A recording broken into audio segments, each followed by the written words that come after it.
Fala aí, concurseiro, professor Jean Valnei na área. Olha só, batendo um pós-edital aí, Polícia Penal da Bahia, o concurso já estava esperado, estava anunciado, já estava tudo organizado. Só faltava lançar o edital. Então agora eu vou fazer uma análise do edital e depois trabalhar algumas questões que, dentro dos assuntos, né, que a banca cobrou, e detalhe, ela cobrou bem recheado o edital, você concorda comigo? Só que dentro desse conteúdo que ela cobrou, tem assuntos que ela tem um carinho maior. Então, eu vou abordar um pouco desses assuntos e trazer para você. Então, vamos lá. Deixa eu mostrar aqui. E olha só. Uma das coisas que a banca ela vai pedir, eu já estou dizendo assim, vai pedir. Olha só. Princípios do processo penal, pode ter certeza. Inquérito policial, pode ter certeza. Ação penal, pode ter certeza, certo? E depois, eu estou colocando aqui em sequência. Vou colocar assim, ó. Primeiro, segundo, terceiro assunto mais cobrado, perdão. Terceiro não, quarto assunto mais cobrado. Deixa eu corrigir aqui. Aqui vai ser o quarto assunto mais cobrado. Terceiro assunto mais cobrado está aqui, ó. Prisão. Terceiro assunto mais cobrado e o quarto assunto mais cobrado. Então, aqui eu tenho os 4 assuntos mais cobrados pela banca, certo? Se eu for avançar mais, eu chego aqui na prova. Se eu for avançar mais, tem a parte de jurisdição e competência. Só que deixa eu dizer uma coisa para você com relação à jurisdição e competência. A banca cobra mais jurisdição e competência para concurso de tribunais. Eu estou verificando, eu fiz esse levantamento com base nos concursos de carreiras policiais, incluindo de policiais penais e outras carreiras policiais, tanto civis como militares. Delegados, agentes, escrivães, beleza? Então, eu percebi dessa forma. Então, aqui eu tenho, de uma maneira mais clara, os 5 assuntos mais cobrados. Então, assim, se você quiser otimizar o seu estudo, você começa por esses 5 assuntos. Aí, estuda bem eles. Se der tempo, a ideia vai ser essa. Porque a gente tem muito conteúdo para pouco tempo. 90 dias para a prova.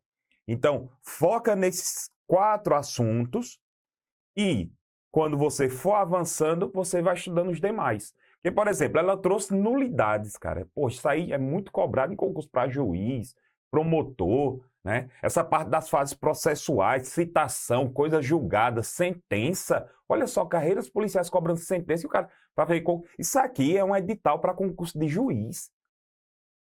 Então, por isso que eu digo, você tem que otimizar o seu estudo. Então, eu fiz um levantamento e trouxe aqui mais uma vez para você os assuntos que a banca mais cobra, certo? Olha, pessoal, ela trouxe procedimentos, procedimento comum, procedimentos processuais, atos processuais, né? Cuidado que ela vai pedir jurisprudência dos tribunais superiores, então fique atento com isso. Ela vai cobrar jurisprudência dos tribunais superiores. Então vamos lá, assim começar na sequência. Eu coloquei na sequência não do mais cobrado, mas sim seguindo aqui o edital. Então vamos começar aqui um pouquinho sobre os princípios.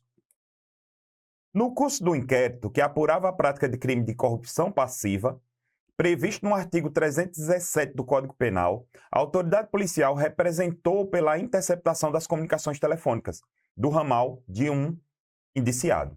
Demonstrada a imprescindibilidade da medida e indícios de autoria, houve autorização do juiz competente para a interceptação pelo prazo de 15 dias.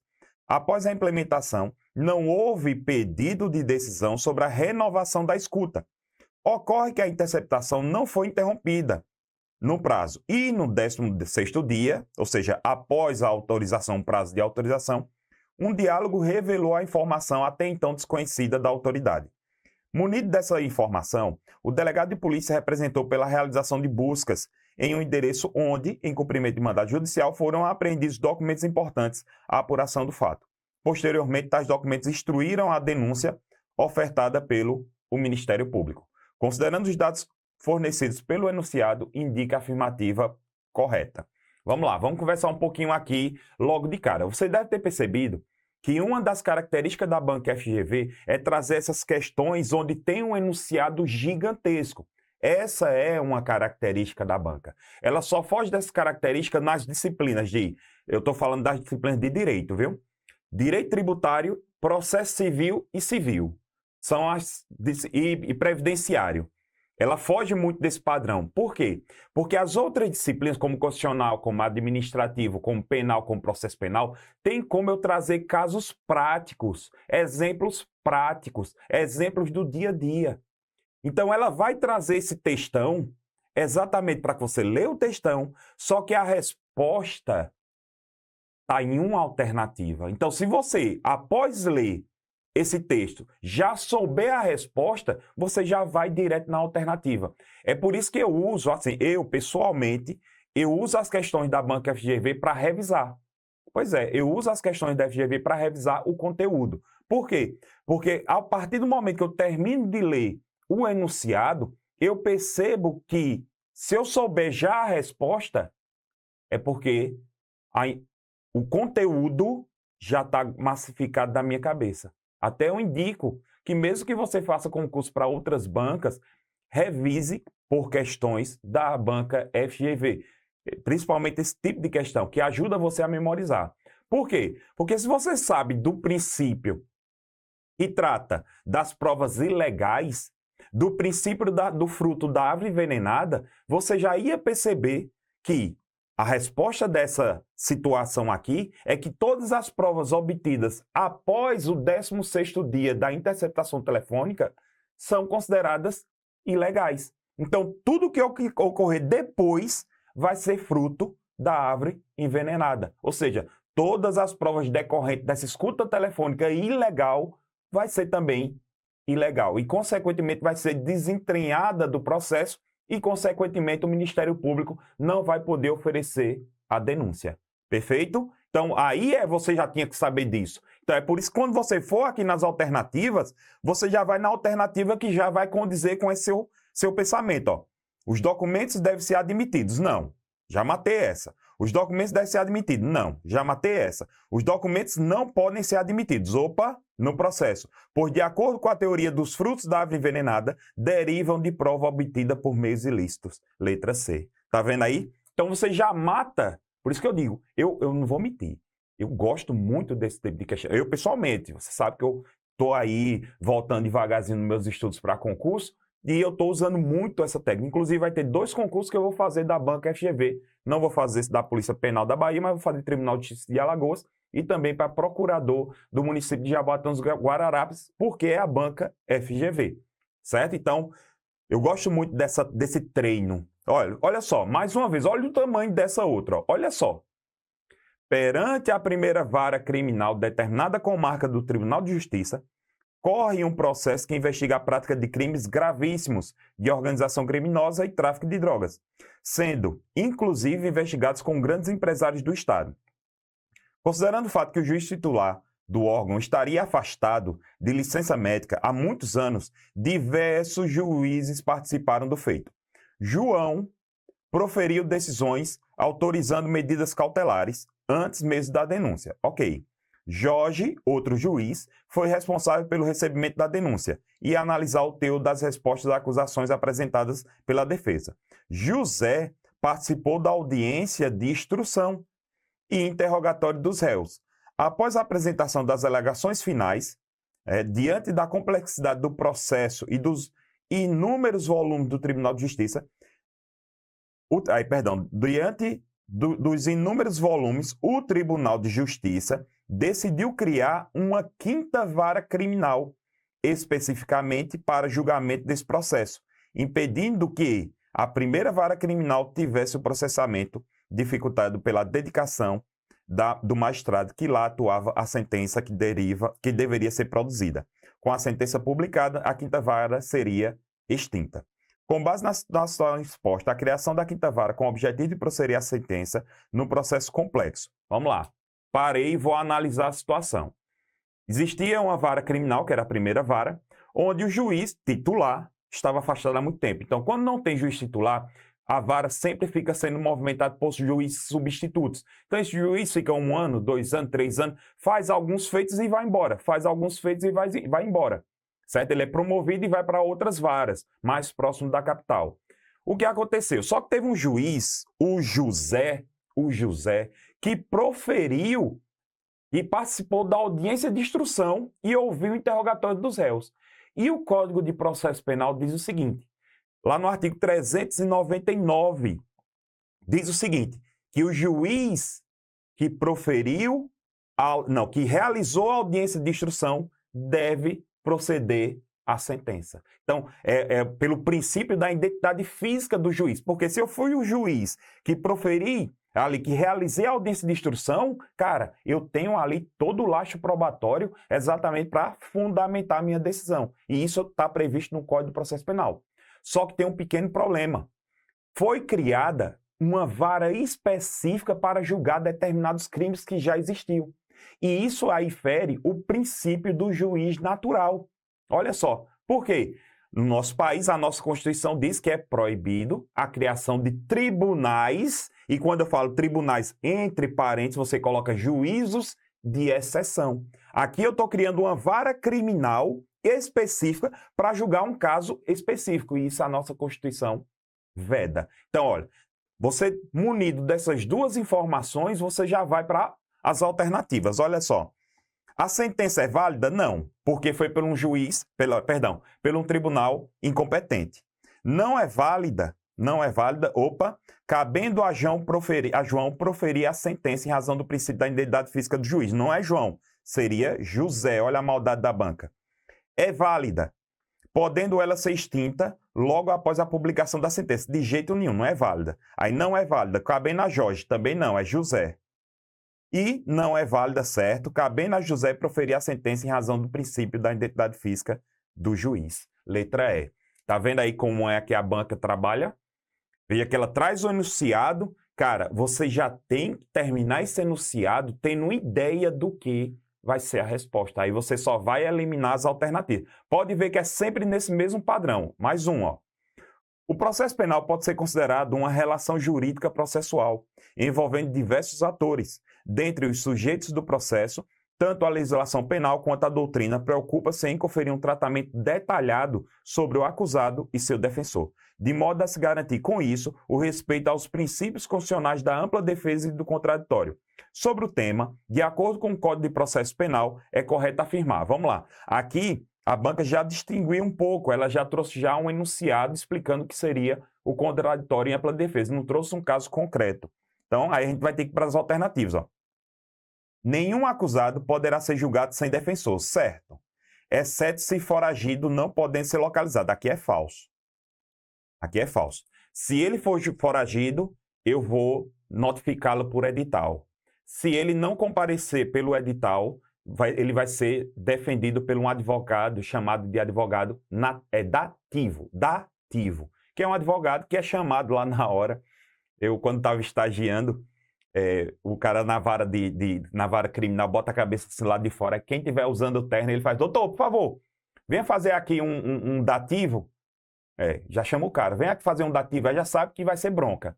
Que o cara só vai estar lá, o cara chega sem saber do processo, sem saber de nada, isso como advogado. Porque você vai lá só para garantir o quê? O direito constitucional do cara.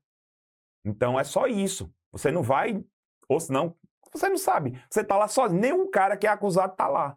Né? É bem interessante, é bem engraçado isso, mas ele não pode ser julgado sem um advogado. O acusado, em seu interrogatório, possui o direito integral ao silêncio, ou seja, sobre fatos imputados e sobre os seus dados qualificativos. É falso também. Veja, mesmo no processo, certo? Mesmo na fase processual, o acusado tem direito ao silêncio. Mas ele só tem direito ao silêncio sobre os fatos imputados, pelo que ele estiver sendo acusado. Os atos qualitativos, ele não pode ficar em silêncio. O interrogatório do acusado ele é dividido em duas fases, sobre a pessoa dele e sobre o fato. Sobre a pessoa dele, ele não pode ficar em silêncio. O que seria isso, professor? Seria o seguinte, Qual é o seu nome completo? Fulano de tal. Sua idade? Fulano. Mora onde? Tal lugar. Pronto. Isso aí são os dados qualitativos. Qualificativos, perdão. Ele não pode se ater ao silêncio aqui. Ele não pode se garantir pelo o direito ao silêncio. Agora, sobre os fatos, ele pode ficar a audiência todinha calado. Inclusive, ele pode, o promotor falar alguma coisa e ele não responder. E o advogado falar alguma coisa e ele responder. Ou seja, ele só tem o direito de responder as respostas só do seu advogado. Sabia disso? Isso é garantido constitucionalmente pelo o direito ao silêncio. Vamos lá. Eu gosto muito de processo penal. Eu gosto muito dessa prática penal. Aí. Então, aqui está falso, né? O Ministério Público pode oferecer denúncia em face de indivíduo a partir de características, sim, e identidade física, certo? Tá? Inclusive tatuagens, ainda que desconhecido seu verdadeiro nome ou completa qualificação. Perfeito. Perfeito. Sabia disso? Pois é. O Ministério Público ele pode oferecer denúncia com base apenas em tatuagens, características físicas, mesmo que ele não saiba o nome do completo do cara, endereço e tudo mais. Pois é. O direito ao silêncio e o direito de não produzir provas contra si mesmo, que seria o nemo tenetur si detegere, com que o acusado possa, de maneira legal, imputar crime pelo qual foi denunciado a terceiro determinado, ainda que saiba inocente. Não, de forma alguma. O meu direito ao silêncio garante que eu fique em silêncio e não de acusar outra pessoa por um fato que eu sei que aquela pessoa não cometeu. Isso aí seria o que a gente chama de denunciação caluniosa, crime previsto no Código Penal. Caso o acusado não seja localizado para ser citado, poderá a citação ocorrer por edital, certo? Permitindo o prosseguimento regular do processo, ainda que não compareça ou constitua advogado. Olha só, de forma alguma. Eu não posso, se ele não comparecer, eu vou ter que ter um advogado. Mesmo que ele não constitua um advogado, eu vou ter que ter um advogado. Então, aqui não segue. Nesse caso aqui, vai seguir a regra, porque é muito artigo. Vai ter a regra do 355. É 355 ou 455, não importa, que diz que o prazo da prescrição é suspenso pelo dobro da prescrição. Ou seja, só para ter uma ideia, só para você ver mais ou menos aí. Eu não quero aprofundar muito nesse ponto, porque aqui a gente está trabalhando os princípios. Quando for em outra aula, eu trago mais esses detalhes sobre a prescrição. Olha só, seria o seguinte. O crime de homicídio, ele prescreve em 20 anos. Certo? A regra lá do artigo 109 do Código Penal, que ele prescreve em 20 anos. Se por acaso o cara não comparecer, o acusado não comparecer e nem constituir advogado, vai haver uma suspensão do feito. Ou seja, o processo vai ser suspenso por 20 anos. Sabia disso? Se o caso for um homicídio. O processo é suspenso por 20 anos e depois de 20 anos começa a correr, ou seja, mais 20. Ou seja, a prescrição do crime de homicídio, nesse meu exemplo, vai ser de 40 anos. Isso aí já é consenso na doutrina e na jurisprudência. Então, se ele não comparecer e não constituir advogado, não, já era. Aí o que acontece? Se ele comparecer e não constituir advogado, é aquela situação que se chama o advogado dativo. Beleza? Olha lá. Questão 4. Guilherme, delegado de polícia, deflagrou um inquérito policial para apurar um suposto delito de roubo, perseguível mediante ação pública incondicionada. Roubo é ação pública incondicionada. Contudo, 2 meses após o início das investigações, não se logrou obter qualquer informação sobre a autoria delitiva. Inexistindo elementos mínimos quanto à autoria, o inquérito policial foi arquivado na forma prevista na legislação processual, ou seja, lá de acordo com o artigo 28 do Código de Processo Penal.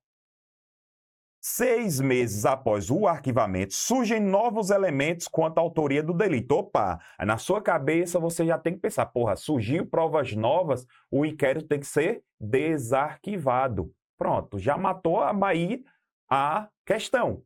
É isso que eu falo. O aluno tem que terminar de ler o enunciado e já trazer para sua memória a resposta. Aí eu só vou para as alternativas para eliminar aquelas que não condiz com a resposta que eu guardei aqui na minha memória. Nesse cenário, considerando as disposições do Código de Processo Penal e a jurisprudência dominante nos tribunais superiores, é correto afirmar que o inquérito policial poderá ser desarquivado, sim, mesmo que inexista notícia de novas provas. Opa, não, tem que ter notícia de novas provas. Não poderá ser desarquivado, errado. Não poderá ser desarquivado, errado. Poderá ser desarquivado, certo, desde que exista notícia de outras provas. Perfeito, olha aqui. Sacou? Veja que a ideia é bem tranquila. Por isso que eu digo, é um bom meio de se revisar o conteúdo e saber se você guardou a informação. Tá comigo? Firme e forte? Então vamos seguir. Olha só, durante as investigações, o delegado de polícia responsável pelo inquérito no qual se investiga Júlio por prática de crime de furto, impediu o advogado deste investigado de ter acesso aos autos. Parei. Nesse caso, pode afirmar. Parei. Cara, você já tem que ter conhecimento da súmula vinculante número 14. Chegou nesse ponto aqui, você já tem que saber que existe uma súmula vinculante número 14 que autoriza que o advogado do acusado tenha acesso aos autos já devidamente documentados. Então você já tem que saber disso. Não tem outra maneira. Você já tendo conhecimento disso, você vai o quê? Agora para as alternativas. Então vamos lá.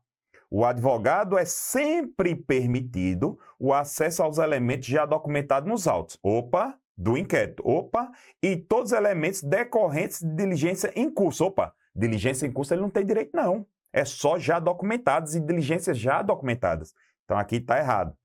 O inquérito é sigiloso, tudo bem. É sim, tá certo, é sigiloso. Por isso ninguém tem acesso aos espectros. É errado. O advogado, promotor tem acesso, o juiz tem acesso. Então aqui está errado. Somente Júlio pode ter acesso aos autos do inquérito, inclusive aos elementos decorrentes de diligência em curso, de forma alguma. Em curso, não. O delegado de polícia é obrigado a permitir que o advogado o acesso de todos os elementos já documentados nos autos do inquérito. Ok. Olha como fica gostoso. Ó. No entanto, o delegado pode deixar de exibir diligências em curso ainda não documentadas. Olha que coisa linda. Olha, por isso, sabe por quê? Eu gosto desse tipo de questão porque é uma aula. A alternativa correta dá uma aula para você. Não sei se você percebeu isso, né? Vamos lá. Micael responde preso preventivamente a inquérito policial conduzido pela Polícia Civil, que investiga a prática de crime de extorsão simples, artigo 158 do Código Penal. Quanto ao prazo de duração, é correto dizer que o inquérito em questão deve ser concluído no prazo de, olha só, se é um crime de extorsão simples, bem de boa. E ele está o quê? Preso preventivamente. Então, se o cara está preso preventivamente, é uma uva, 10 dias contados do dia em que foi executada a ordem de prisão. Professor, e qual é a pegadinha da banca aqui, professor? Por que ele colocou 15 dias, 30 dias, 90 dias? Porque, olha só, no seu material eu já coloquei isso daqui, ó, prazo de conclusão de inquérito.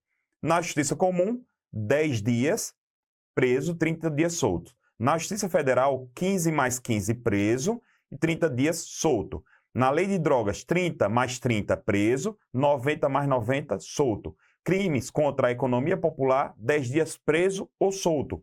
Prisão temporária e crime hediondo. Então tá aqui, ó, 30 dias preso e não há prazo para ele solto. 30 mais 30. E Justiça Militar, atenção, 20 dias preso e 40 mais 20 se solto. Esses aqui são os prazos que termina sendo bastante. Vou deixar mais uma vez na tela, só para você anotar aí, caso você não esteja com material, certo? Mas eu já deixei no material isso daqui para você fazer um print aí, beleza?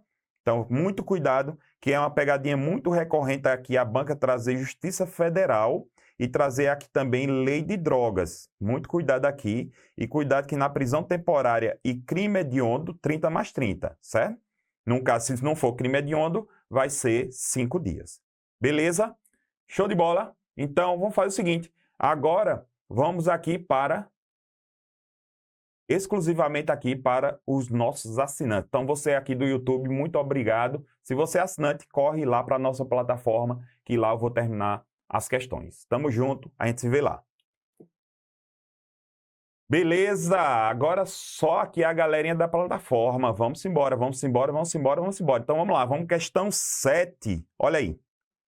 A autoridade policial determinou a instauração de inquérito após receber a notícia da suposta prática de furto, de crime de furto. mediante fraude eletrônica, definido no artigo 155, parágrafo 4b do Código Penal, com redação dada pela Lei 14.155 de 2021. O delito em questão é de ação penal pública incondicionada. Então, aqui, eu tenho termos que você vai ter que levar para a prova. Apesar da realização de diversas diligências, não foi possível apurar a autoria delitiva que constou no relatório elaborado pelo delegado de polícia. Então, ele não conseguiu saber, né? A partir dos dados apresentados, é correto afirmar que, no caso, aí eu vou ter que ir alternativa por alternativa. O delegado deve arquivar diretamente o inquérito policial. Você sabe que o delegado não pode arquivar. Então, matei aqui a letra A. O delegado pode promover o arquivamento do inquérito. Também está errado, porque ele não pode promover o arquivamento do inquérito. Embora não possa arquivar diretamente o inquérito, as conclusões do delegado de polícia vinculam o órgão do Ministério Público responsável pela promoção do arquivamento ou oferecimento da denúncia, de forma alguma. Não existe essa vinculação. O delegado pode chegar a um relatório e o Ministério Público mandar ele proceder mais diligências, pode não concordar com o relatório do delegado e mesmo assim oferecer a denúncia. Porque, veja que o inquérito policial é um procedimento administrativo. Ao final dele não tem nenhuma punição.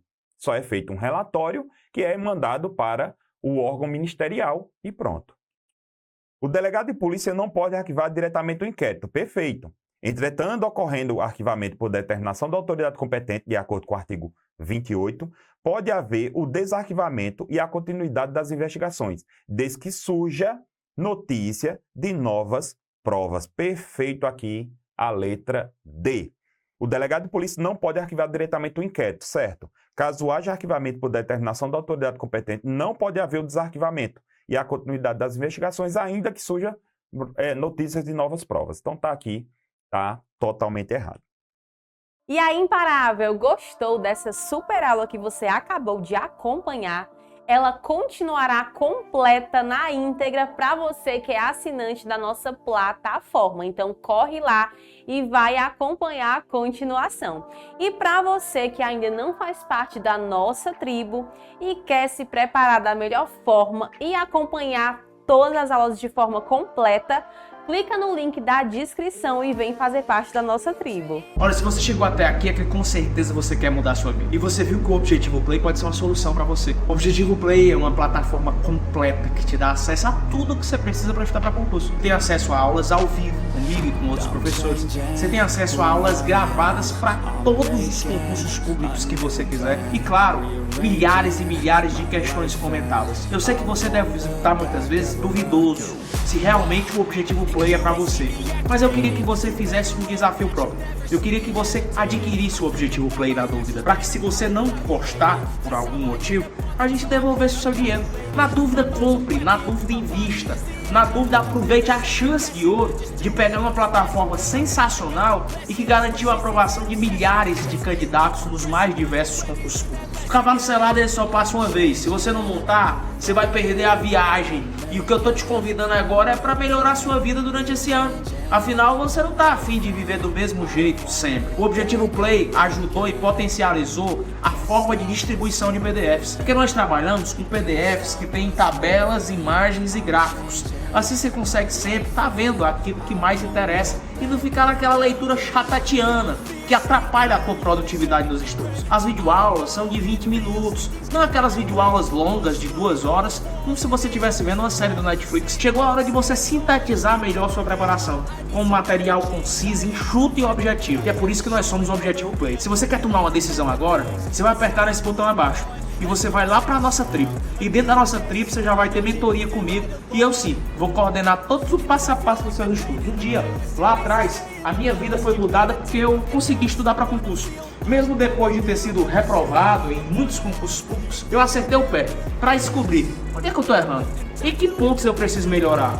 Por que eu estou errando no PDF, na resolução de questões? Por que eu não estou fazendo mapeamento dos erros do simulado? Por que eu não estou vislumbrando uma boa administração de como ver videoaula? Essas sensibilidades que eu tive que adquirir depois desse novo contexto me fizeram ser aprovado não só em 1, nem 2, mas em mais de 10 concursos públicos federais. Por que você não pode mesmo? É claro que você pode, mas para isso vai precisar mudar a sua rotina e a forma de estudar. É por isso que eu tô te convidando de novo. O Objetivo Play é pra você. E a hora de entrar pra tribo é essa. Aproveite. Apertando nesse botão que tá lá embaixo, você vai entrar numa tribo de imparáveis que vai te ajudar a assinar o termo institucional. E nesse ano ainda, se tornar servidor. Tamo junto. Te vejo lá dentro.